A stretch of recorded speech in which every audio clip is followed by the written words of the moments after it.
My name is James Hollingsworth, and I am doing Sneaky Sneaky. Anyone can kill an enemy with a gun and plow their way through a level. Have you ever tried doing it with just the terrain?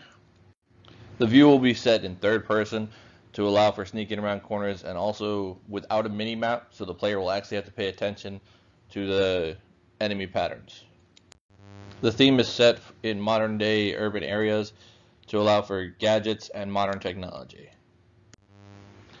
Some actions the player will be able to take is using the terrain. To use the terrain, they would have to find objects such as rocks to pick up and throw at light features or crumpled support beams. However, they can also alert the enemy by hitting the wall. Don't be like a Boos. Don't put the wall in your way. The overall goal is to gather access to the vault.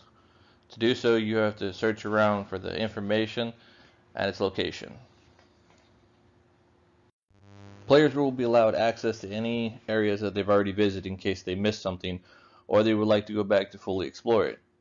Noise level will be a big thing when climbing, hiding, and moving around enemies.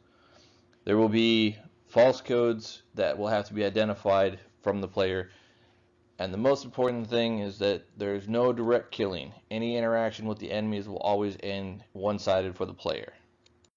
The Anti-Force is a fully equipped private military that has access to drones, cameras, noise amplification equipment to allow them to track the player as needed. The meaningful decisions for the player start after the player has completed the first level.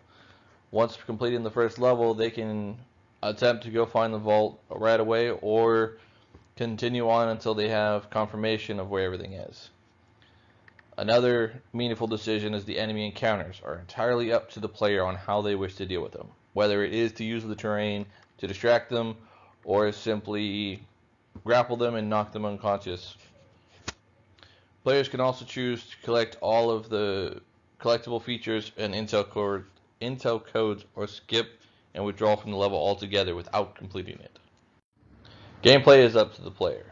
However, using the terrain is one of the biggest features for this game. It does alter how the puzzles are laid out, how they gain access, and it also will alert the enemies to the presence of them in the area.